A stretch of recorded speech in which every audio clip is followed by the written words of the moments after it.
you.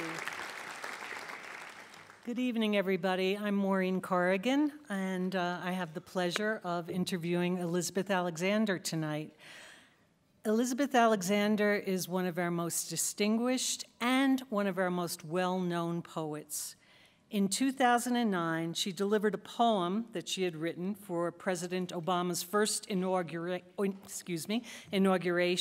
That poem, yes, that poem, Praise Song for the Day, was heard and discussed all over the world.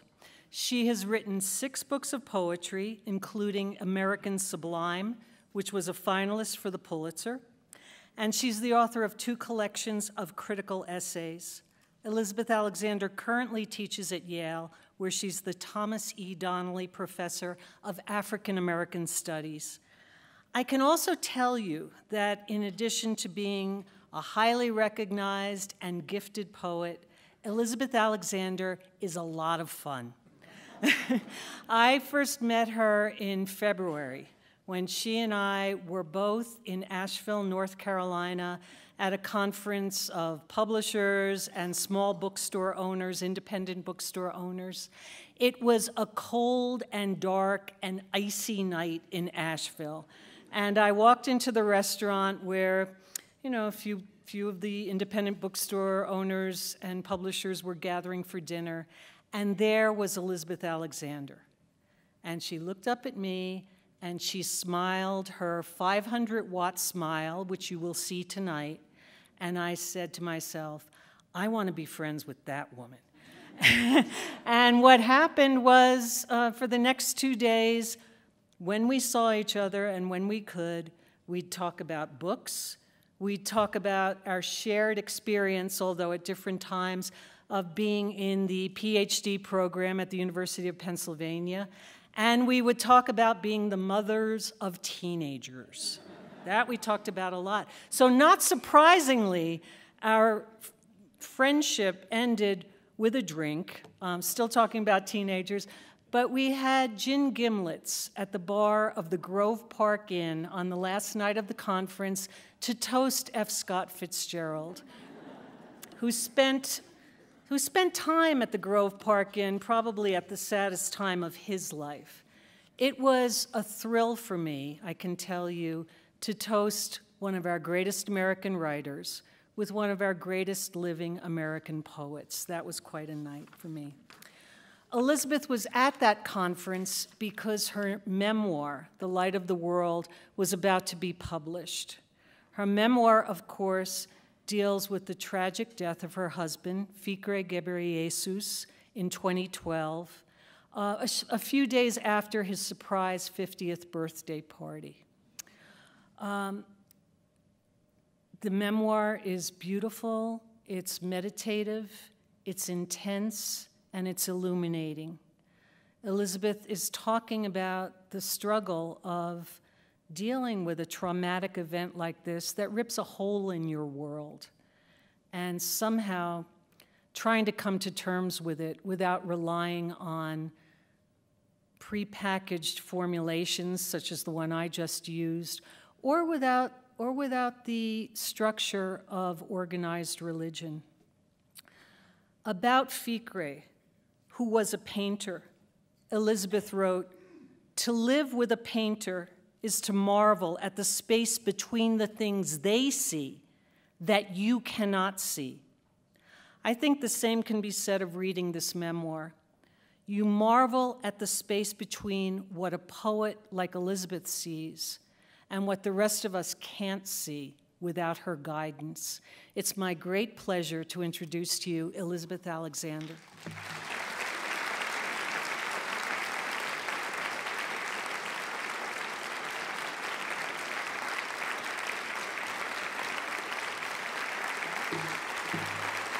Thank you.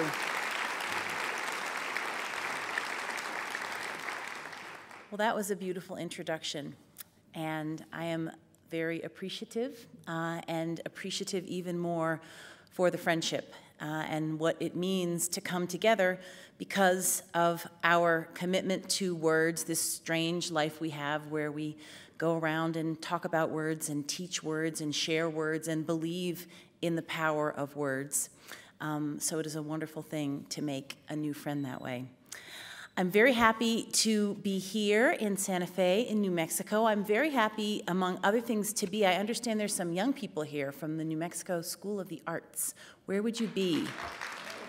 What, make your noise, be teenagers, where are you? Okay, there you are. Well, I'm very, very happy you're here. That makes me feel like somehow my kids are here with me too. They are almost 17 and or almost 16 and 17. So I'm going to use most of my time tonight before Maureen and I have our conversation to read from The Light of the World, to read from the memoir. But I was kindly reminded that tonight is about all of my work, and so I want to start with a poem, and I want to also thank you all and your teachers for studying some of my poetry. And I'll start by reading Praise Song for the Day. When I was asked by President Obama, President-elect at the time Obama, to write a poem for his inaugural, I wrote very much to the moment, hoping that I was writing something that would be enduring, but writing at a moment into which so much was encompassed, into which so much hope was funneled. And I like to read it every now and again. I don't read it very often at all anymore, but to see how it lives in different places. And I realize that I still believe and hope for what I said. Praise Song for the Day. Each day we go about our business, walking past each other, catching each other's eyes or not, about to speak or speaking. All about us is noise. All about us is noise and bramble, thorn and din, each one of our ancestors on our tongues. Someone is stitching up a hem, darning a hole in a uniform, patching a tire, repairing the things in need of repair. Someone is trying to make music somewhere with a pair of wooden spoons on an oil drum, with cello, boombox, harmonica, voice. A woman and her son wait for the bus. A farmer considers the changing sky. A teacher says, "Take out your pencils, begin." We encounter each other in words, words spiny or smooth, whispered or declaimed, words to consider, reconsider. We cross dirt roads and highways that mark the will of someone and then others who said, "I need to see what's on the other side. I know there's something better down the road. We need to find a place where we are safe. We walk into that which we cannot yet see. Say it plain that many have died for this day. Sing the names of the dead who brought us here, who laid the train tracks, raised the bridges, picked the cotton and the lettuce, built brick by brick the glittering edifices they would then keep clean and work inside of.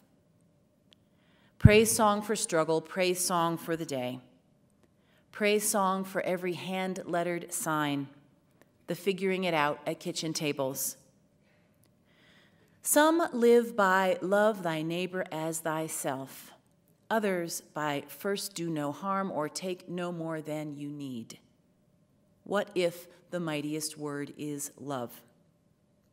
Love beyond marital, filial, national. Love that casts a widening pool of light. Love with no need to preempt grievance. In today's sharp sparkle, this winter air, anything can be made, any sentence begun. On the brim, on the brink, on the cusp. Praise song for walking forward in that light.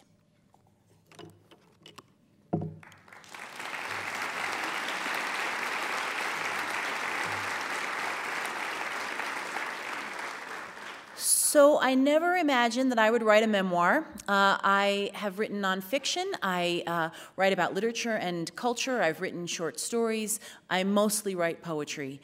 And I love the form of the essay, actually, as well. But I'm a poet. That's who I am. There was something about memoir. I love to read them, but I imagined that that was somehow too revealing, too much, to use my grandmother's phrase, putting your business and our business in the street. And so I didn't think that that was anything I wanted to do. Of course, you know, my poetry puts all my business in the street, but the artifice of it, the beautiful screen that you make, the vessel that you make for the thoughts and the emotions and the words and the feelings and the images to live inside of, makes you think for a moment that it's not really you, and you can send it out there. But of course, it's all us. But what took me to this form was when the earth was felt as if it was pulled out from under, as Maureen Corrigan told you 3.5 years ago. My husband, my children's father, the most beautiful soul I ever knew, the most beautiful soul most people who knew him ever knew, completely unexpectedly in our home, died of cardiac arrest. So that should be said first. And in the moving forward, in the trying to literally feel the earth beneath me when it felt like it was no longer beneath me, I put my hand on the desk, on a piece of paper with a pen or a pencil in it, and I wrote words in order not to know what I was feeling, but to know what was happening. I didn't narrate what was happening. I just wrote words. I wrote phrases. I made sounds.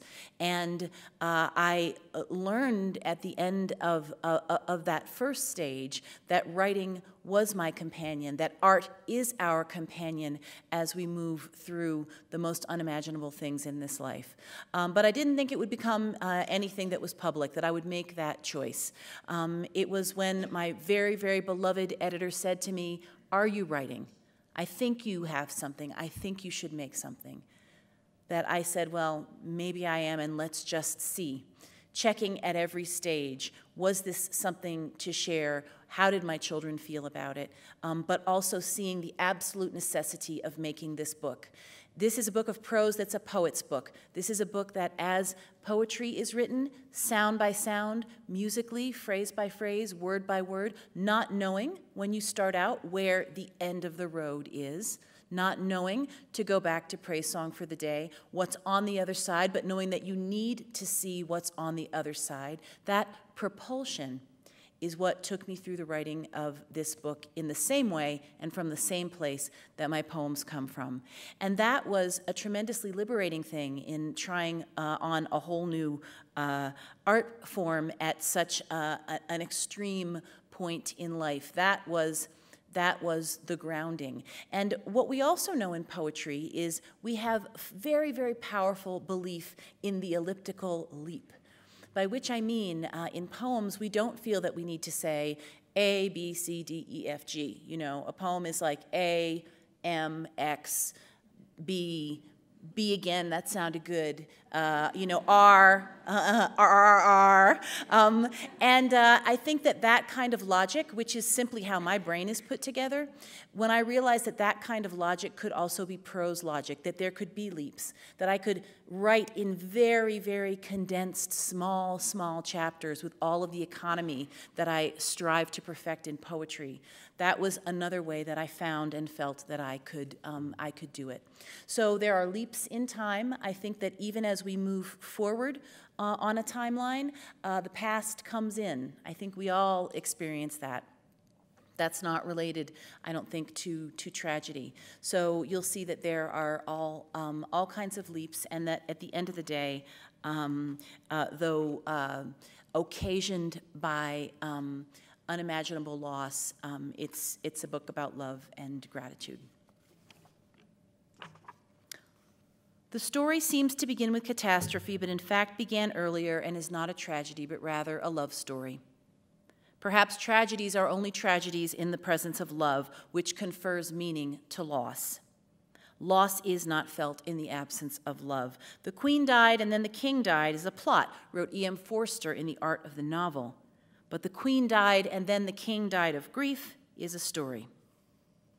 It begins on a beautiful April morning when a man wakes exhausted and returns to sleep in his beloved 13-year-old son's trundle bed, declaring, "This is the most comfortable bed I have ever slept in."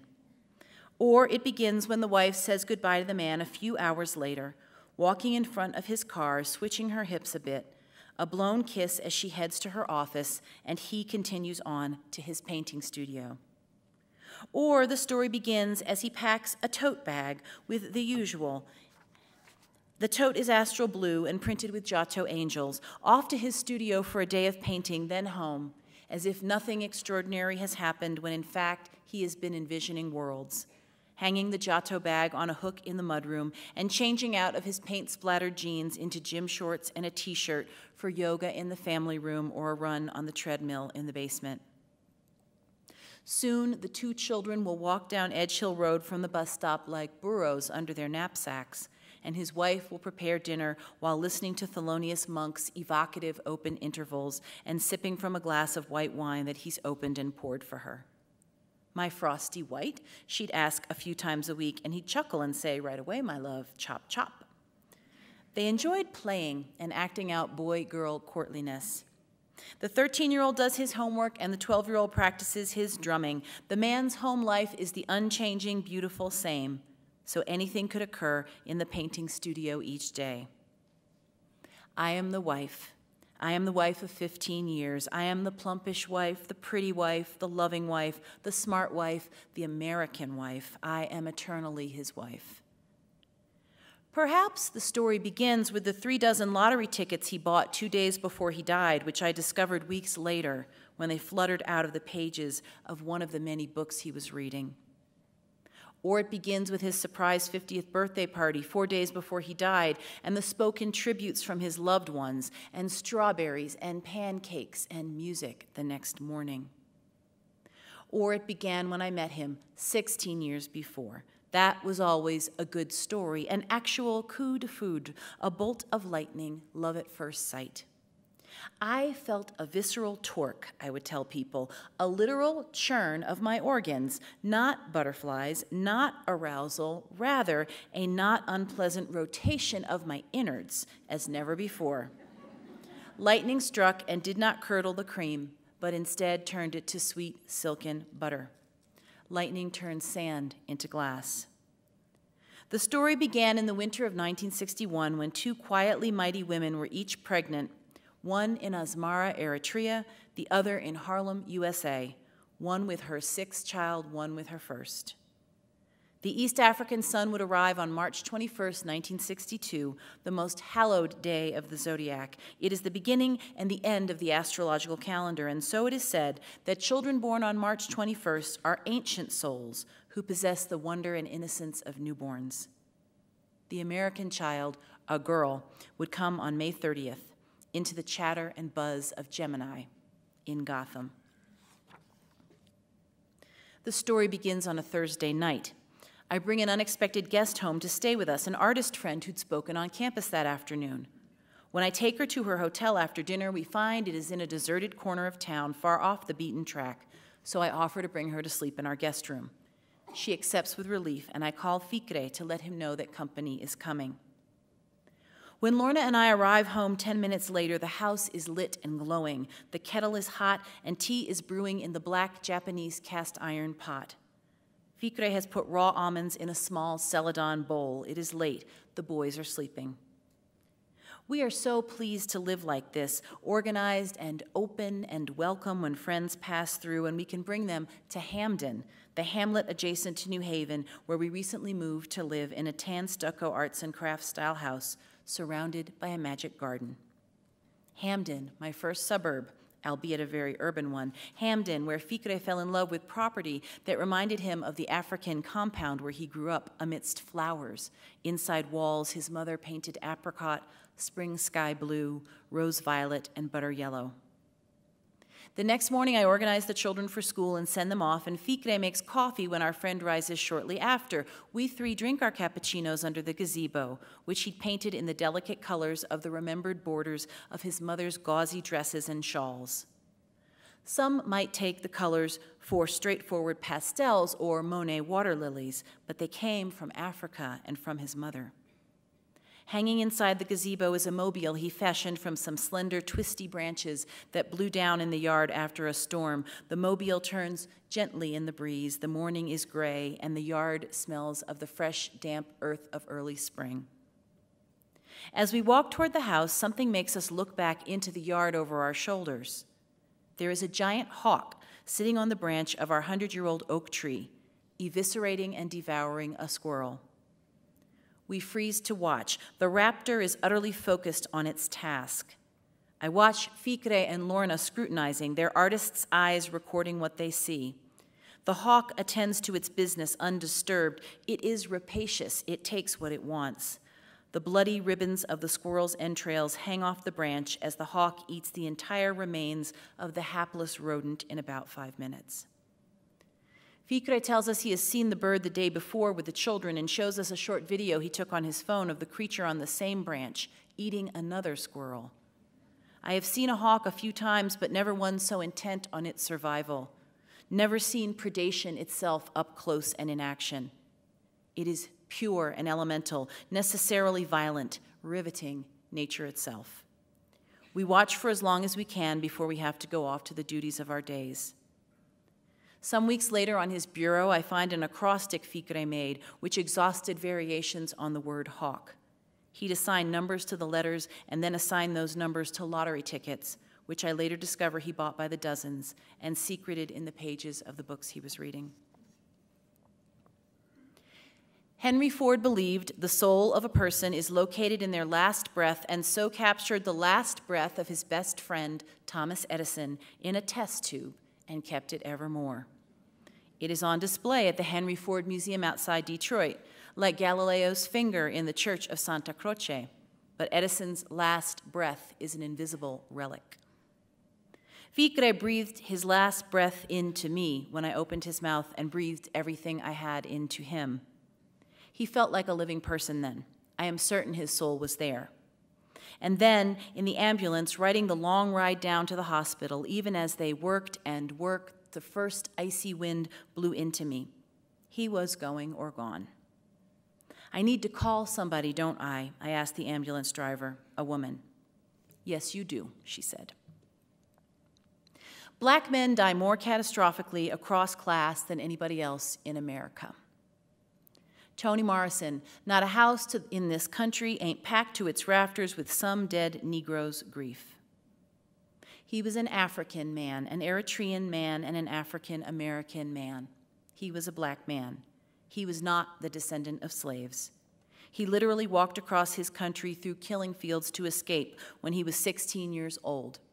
He walked into the dust of Khartoum. He was a refugee in Sudan, in Italy, in Germany, and in the United States, where he would end up living in New Haven, Connecticut for far longer than he had ever lived anywhere. He washed dishes in Italy, attended school before he knew a word of the language in a Germany so racially hostile it almost broke him. He went years without seeing his parents. His parents and his community built him to survive, but it was not without price. His big heart burst. The autopsy later tells us his arteries were blocked nearly completely, despite the fact that he was slim and energetic and ate yogurt and blueberries and flaxseed, despite the fact that he passed stress tests with flying colors. I learned that severe heart disease is first discovered in 1 of 5 sufferers when they drop dead. He could never quit smoking, though he tried and tried over and over. Heart disease is the leading cause of death in the United States. He was probably dead before he hit the ground, the emergency room doctor and the coroner and a cardiologist I later speak with tell me. That is why there was no blood on the floor, despite his head wound. He might have felt strange, the doctors told me, before what they call the cardiac event, but not for more than a flash. One doctor tells me he is certain that Fikre saw my face as he died. We are meant to take comfort in that knowledge, if knowledge it is. Because he was eminently strong of body and spirit, he went to the grocery store despite fatigue and bought supplies to make the Easter bolognese. It was a busy week ahead, and Monday was the night to shop and prep. I pushed him like an Italian wife, as I always did, vai, vai, vai, and so he went to the store in preparation for his sauce and started the cooking. His last night on earth, I was out of the house, showing films to my students for class. Who could have known, but still, I look back and wish I had known, and that we could have stayed up all night together, entwined, saying every single thing to each other and weeping. Like a man waiting for his execution, I think, a maudlin thought, but my fervent, despairing, current wish is that we had every single moment, that I could have braved the countdown with him, that we could have walked the gangplank together. But where would the children have been during this anguished, operatic exit? I could never allow that particular howling agony to touch them. For them, I prefer no clue, no lead-up, no mortal dread. If I go back to that late afternoon, I walked down the sparkling block, and as I came up to the house, the boy, my boy, came running to greet me. I can freeze the moment before we knew, before Simon ran through the basement door and found his father on the floor. We three found him there on the floor. The big boy, named for the wise king, knew his father was dead. It never occurred to me he could be dead. The younger boy's thoughts were all magic. If I had gone to check him, Simon said, they'll bring him back. I breathed into his mouth. He was supple. The 911 operator asked if my husband was breathing, and I could not say. The air around him was warm and vaporous. How many times that day, and in following weeks and months, did I say, my husband? My husband died unexpectedly. I just lost my husband. Lost implies we are looking. He might be found. I lost my husband. Where is he, I often wonder, as I set out on some small adventure, some new place, somewhere he does not know. I think I must call him, think I must tell him, think what would he think what he thinks, know what he thinks. When I held him in the basement, he was himself, Fikre. When I held him in the hospital as they worked and cut off his clothes, he was himself. When they cleaned his body and brought his body for us to say goodbye, he had left his body, though it still belonged to us. His body was colder than it had been, though not ice cold, nor stiff, nor hard. His spirit had clearly left, as it had not left when we found him on the basement floor, and I knew that he could hear us. Now I know for sure the soul is an evanescent thing, and the body is its temporary container, because I saw it. I saw the body with the soul in it, I saw the body with the soul leaving, and I saw the body with the soul gone. We courted over 6 weeks in the summer of 1996. At the end of the first week, we decided to marry, but told no one. They'll think we're crazy, we said. It's our secret, we were certain. We ate little, drank sweet cafecitos, and listened to Ahmad Jamal, Betty Carter, Abby Lincoln, Randy Weston, and Don Pullen. Geniuses of the African diaspora we both celebrated. We wrote dozens of haikus back and forth in a shared notebook, and he nicknamed himself Basho in Africa. Basho wrote in the 17th century in Japan's Edo period and was thought to be the greatest practitioner of haiku, but he is even more renowned for leading others in renku, a collaborative linked verse poetry. No one had ever asked me to write poems together. How I researched Tiny Eritrea when I first met him. How I practiced saying his name correctly, Fikre Gebreyesus, playing his first answering machine message back over and over again to get it right. How I opened myself to learning this brand new person from a brand new, fascinating place. I came from the pig people, and he came from the cow and the sheep people. Some of my people were Midland slaves who made something from nothing and Massa's leavings. Some of my people were fancy and free. He came from forever free Christian Coptic Highlanders who alternate seasons of harvest bounty and Lenten veganism. That was the interesting idea of us. East and West Africa married, descendants of slaves who survived, descendants of free people of color, descendants of freedom fighters never enslaved, the strongest of all to be conjoined in our children. Sometimes we talked about this, but mostly we just talked, the deepest thoughts, the sweetest thoughts, the questions we had waited to ask forever. He was a bottomless boat, and the boat that would always hold me. I returned to Chicago to my job, but we had pledged our troth. All we had to do was get through the teaching year, and then I would move, and we would be together. He had not yet met my parents, but my father said, I know you, and I see how you are now that you are with him, so I know this man is right. He came to visit in Chicago and met my chosen family there. He cooked a feast for my people and teenage children, and Muna and Bernadine, the group's elder sisters to me, telephoned my parents on the spot and had a very serious conversation with them. Yes, they'd met the man. This is why he is good. This is how he loves her. How did my life become so African, I whispered to Fikre with a smile, as we watched the modern-day village elders bless our union. Soon after, we went to Washington to my parents, and after talking with him about history for hours after breakfast, my mother pronounced, I have known him all my life. He spoke to me often about the wide skies he grew up beneath in Eritrea and the red rocks in the highlands. It sounded like what I had heard about the American Southwest, so I planned a trip for us. We went to Albuquerque and Santa Fe, drove the high road to Taos, ate fresh tortillas and saw the blood-stained walls of the Church of the Penitents, followed a Black Hawk down a river for dozens of miles, and sat on boulders in the cool, fresh air, tilting our faces to the impossibly bright sunshine, soaking in its pure energy. Everywhere we went, fleece from cottonwood trees swirled around us like a conjurer's transformative wind. We lived out of time for 2 weeks. The advent of the Hale-Bopp comet was imminent. We felt we were chasing it, or it was chasing us. In Ojo Caliente, a hot spring in northern New Mexico, we watched stars streak across the sky, the moon evaporate into eclipse, all gone save a bright white sliver and red Mars. We watched from a lithium spring, arsenic bath, iron tub, salty water steamed from the ground. In the lounge, we watched our first TV in days and saw that people from a strange cult called Heaven's Gate interpreted in the same comet a doomsday directive, and so ate poison in applesauce, drank vodka, and died. They believed they were going to the spaceship. When we kissed, we tasted minerals on each other's lips.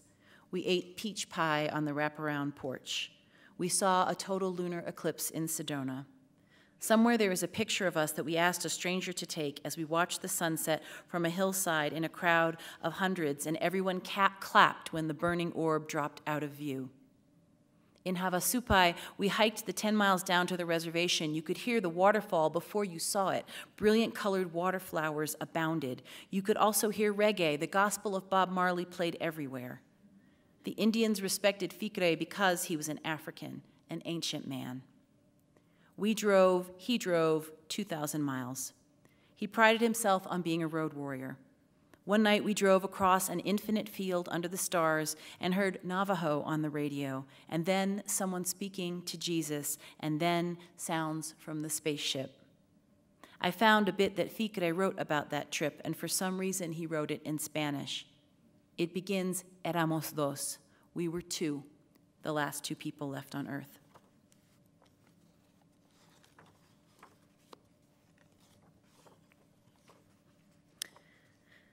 Two days after the funeral, it was Easter, and Cindy drove down from Boston with all the fixings for Easter dinner, including a ham. "We have to have Easter," she said. I watched her slim fingers peeling potatoes and dicing white onion at my kitchen table with my mother. This is how we do. A few weeks later, Robin brings another whole ham, wrapped up in heavy-duty aluminum foil in a roller bag on Metro North. When she arrives, she starts the oven and studs the ham with cloves and, yes, pineapple rings. We sit and talk quietly as the house begins to smell like a million Negro homes across the miles and the years. "Eat something, baby," she said, "some ham on a homemade cloverleaf roll. Please, baby, eat just a bit." Ficre loved the cri de coeur from August Wilson's play, Two Trains Running. "I want my ham." He called those plays so African, the way Wilson's communities absorb their eccentrics and make space for them without explanation. Once on a trip to St. Croix in the Virgin Islands, we went to visit an artist friend of my parents who made tie-dyed fabric and dresses. We sat in her atelier on a Saturday afternoon as folks wandered in and out, soliloquized, and left.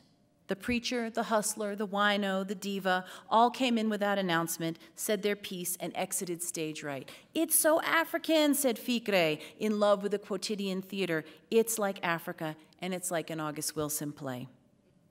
Do you see why I miss him? I call out to no one.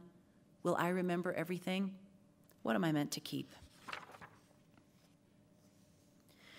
Ficre is not here to tell me what kind of trees my parents are, but I know they are mighty trees. They do not yield to the wind. They go straight up, unbending. Redwood seems too regionally imprecise. We are definitely not Westerners. I think of my parents as having many colors ranging from the new greens of spring to autumn golds, but they have the constancy of perennials, all shelter and trunk to lean on. My parents stand like trees and survey everything. I am always their child, and yet it is not as when I was a child, because I am also mother to Solomon and Simon, for whom I must be a tree. Fikre planted trees for me that were lush and romantic, magnolia, Japanese maple, for those were the years of amorous love and its fulsome expressions which sustain us through the winter months of marriage. Now I need to be, like my parents, the 100-year-old oak in our backyard that lives even after hammocks and tire swings have been nailed in and taken down, and after the southern Connecticut tornado of 1989 destroyed wide swaths of Hamden as the wind tore down the streets, uprooting trees. Our 100-year-old tree stood, as my parents stand, as they saw elders stand, as ancestors stood. During the funeral and the months after, they come back and forth from Washington. My mother roasts chickens and sets tables, and my father gets in the car and buys groceries and non-essential electronic appliances. Never once do they allow their grief to supersede even a corner of our home, and yet it comes over me like another enormous dark cloud. They have lost a son. They have lost a son. They do not cry in front of me until I am much stronger. Then it is first my father who weeps. To be a parent is to be terra firma, to stand is to be planted in the earth. Fikre was meant to be an elder, but his days were not long. He who believes in the lottery, he who did not leave a large carbon footprint, he who never met a child he didn't enchant, he who loved to wear the color pink, he whose children made him laugh until he cried, he who never told a lie, he who majored in physics, who knew the laws of the universe, he who wanted to win the lottery for me.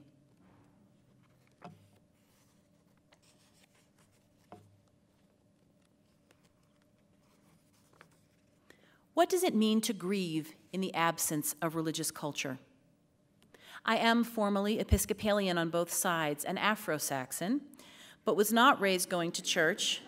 We exist, I would like to say, Afro-Saxons. There are a few of us. I'm of the joyful variety. I'm not of the dour variety of Afro-Saxon, but we work very hard.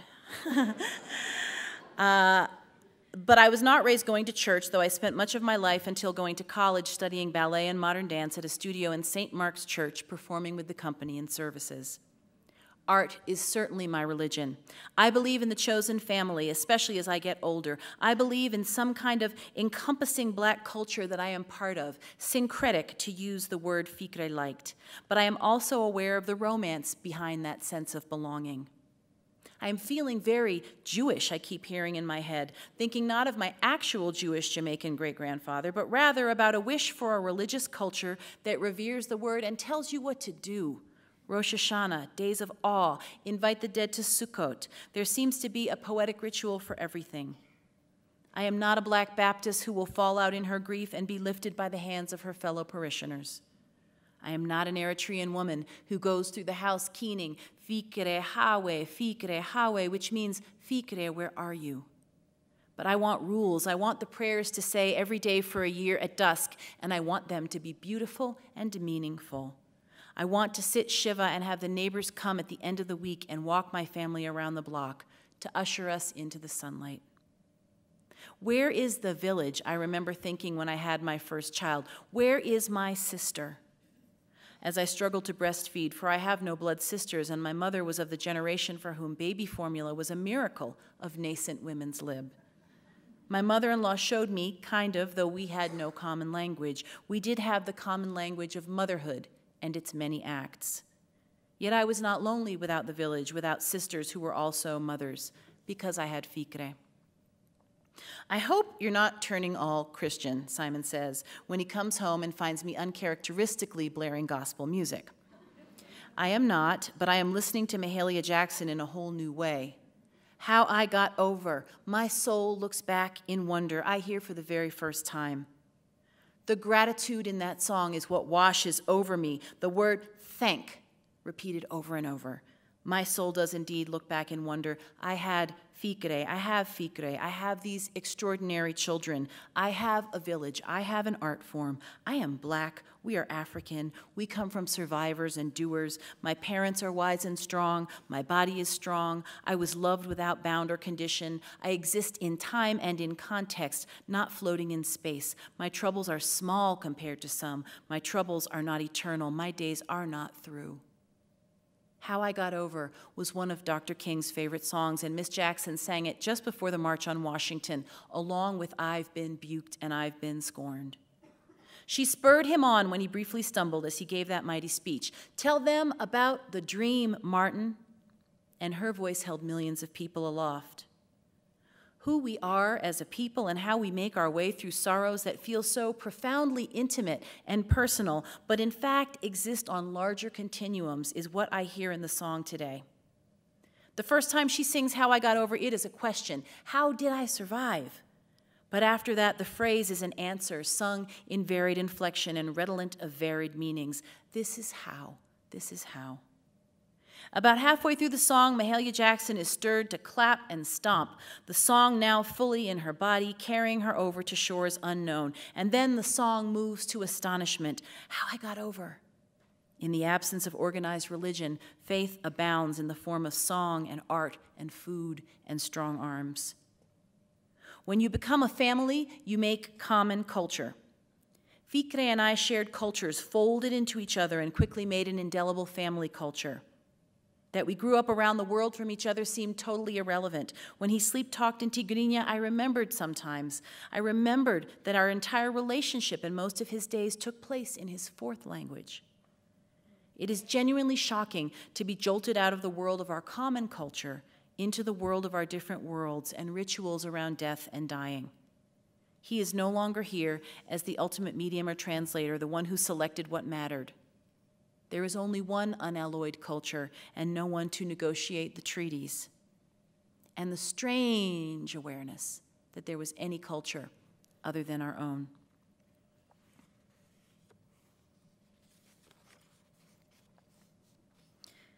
From Langston Hughes, I loved my friend. He went away from me. There's nothing more to say. The poem ends. Soft as it began, I loved my friend. I look across at his side of the bed as I wake with my mind racing with quandaries, and I think I miss my friend, plain and simple. The boys and I go to Robert and Michelle's for dinner. They are among the many dear people who have been feeding us. They've previously dropped off lentil soup, meatloaf, and Robert's gravlax, but now we feel we can make and keep a date and spend an evening with people who will hold us tenderly. Michelle was another one of Ficre's Italian-American sisters. They would cook for each other and speak Italian in the kitchen, discuss the nuances of spinach with currants and pine nuts, and the relative merits of pasta shapes, orecchiette versus cresti di gallo, rigatoni versus penne. Tonight she makes spaghetti with 100 onions, the most comforting and delicious dish I have ever eaten, which we slurp as though we've never been fed before, and talk about Ficre. I love him, Robert says, not I loved him. He is my friend. I can still talk to him. Yes, I think that is true exactly. But the friendship part of marriage, that is the part that is enacted, that is the part for which you need the person present, and that is what I miss. Robert and Michelle are long marrieds and understand this absolutely. Yes, I still talk to him. Yes, if I still myself enough, I can imagine what he would say to guide me, but that is not the same as friendship itself. And friendship in marriage is its own thing. Friendship in a cup of tea or a glass of wine or a cappuccino every Sunday morning. Friendship in buying undershirts and underpants. Friendship in picking up a prescription or rescuing the towed car. Friendship in waiting for the phone call after the mammogram. Friendship in toast buttered just so. Friendship in butter in shoveling the snow. I am the one you want to tell. You are the one I want to tell.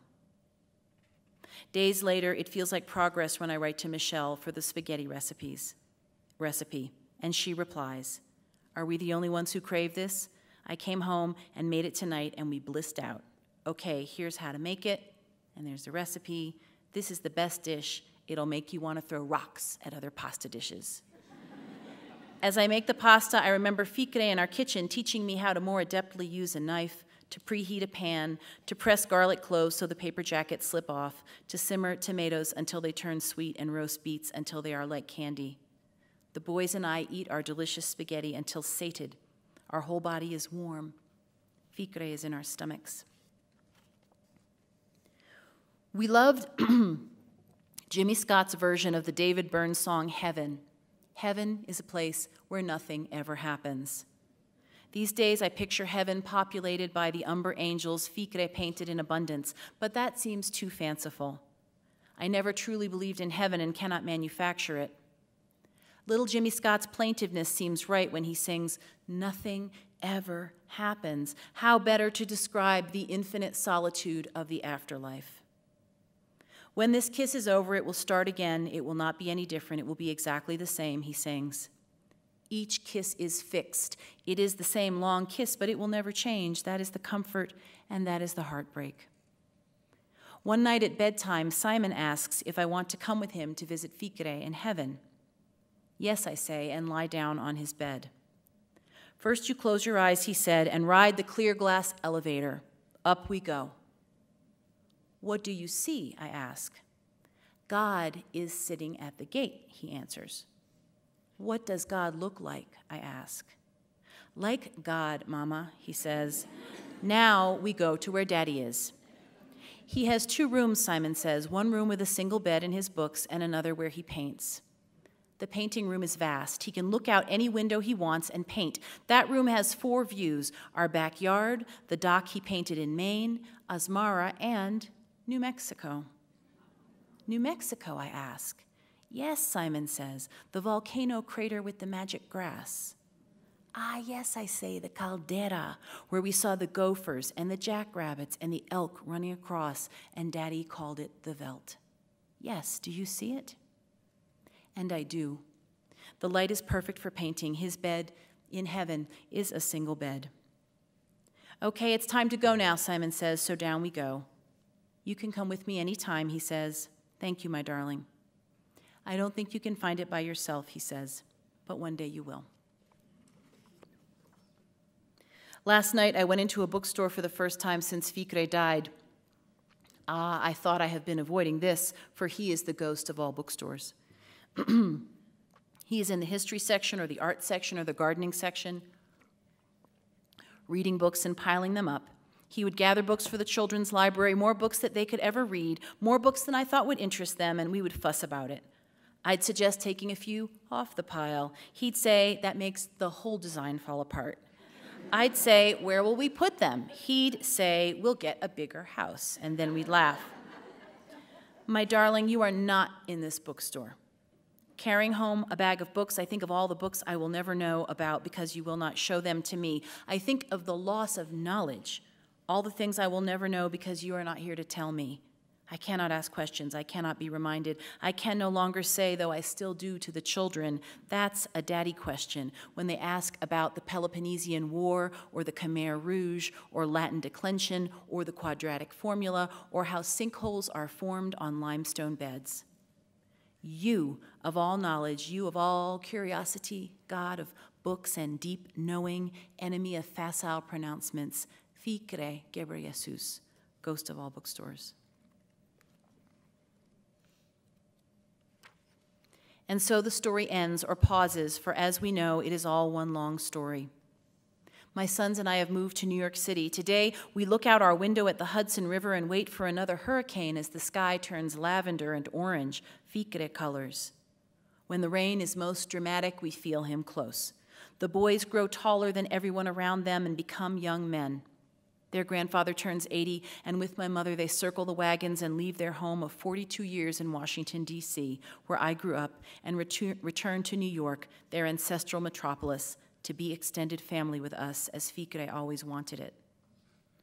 New York is the place that called Ficre as well, a place with mythos, a place where everyone belongs. Now, I live in a neighborhood of stage doors and students walking down the street with huge instrument cases. The dancers pirouette on Lincoln Center Plaza and clatter down the street in high fabulosity. They are the children making art.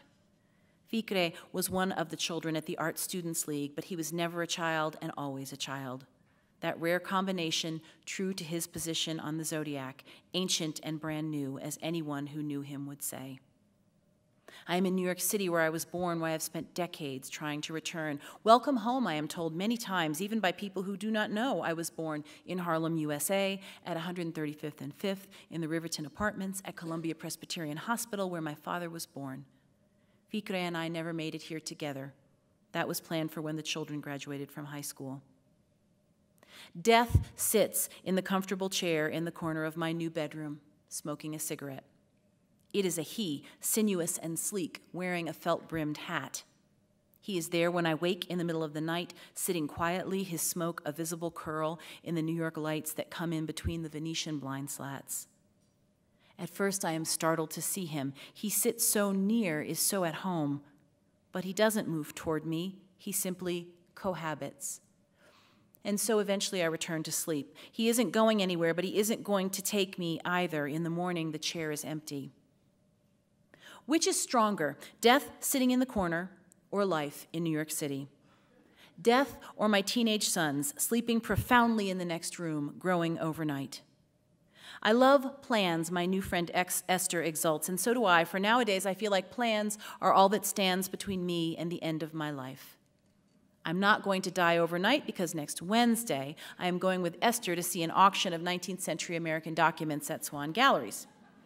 I'm not going to die tonight because I already took the chicken out of the freezer, and Simon loves roast chicken and rice for dinner, and I promised him I would make it. I'm not going to die tonight because on Saturday, Farah and I are bundling up and going for a walk against the blustery winds along the river to continue the conversation we began almost 30 years ago when we were both in graduate school, before I even knew my beloved Fikre. In New York, I feel joy overwhelming and this same gratitude, for Fikre brought me here. I am sure of it, as sure as if he whispered in my ear, "Go, Lizzie. You are so much braver than you realize. Take our children and go." What are the odds, we used to say, what are the odds that we would end up in the same place and fall in love? Once upon a time, halfway around the world, two women were pregnant at the same time in very different places, and their children grew up and found each other. It happens every day. Thank you. Thank you. Thank you.